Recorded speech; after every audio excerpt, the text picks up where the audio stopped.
Well, since they had 17 and we had none, we get 17 and they get 4. All kinds of things to be negotiated under their view.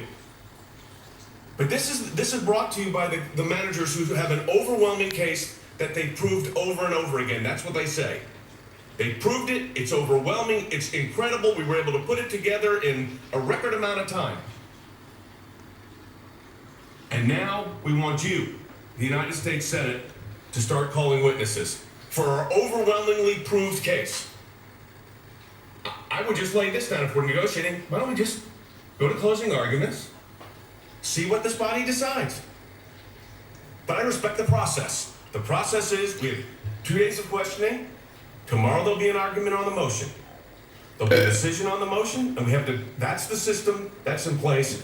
That's the system we should follow. But this idea that 2 district court judges have decided an issue of this magnitude, and that is now the determination, they wouldn't accept it if they were in our position. They would say, well, the district court decided, so that's going to be it.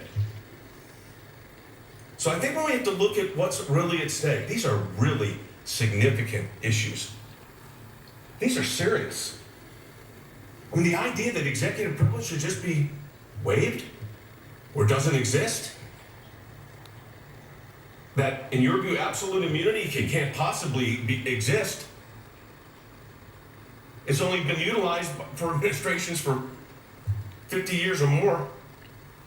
Professor Dershowitz gave you the list of presidents that have put forward executive privilege, and a lot of his writings he talks about.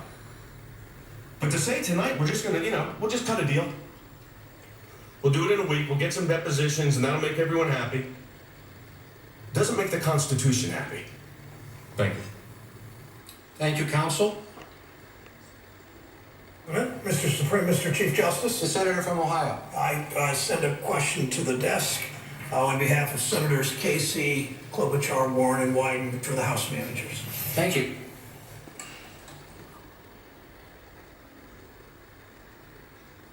Er wordt weer een briefje gebracht. The question for the House managers from Senator Brown and the other senators is as follows. Yesterday, you referenced how President Trump's perpetuating and propagating Russian conspiracy theories undercut our national security objectives. If acquitted in the Senate, what would prevent the president from continuing to side with Putin and other adversaries instead of our intelligence community and career diplomats?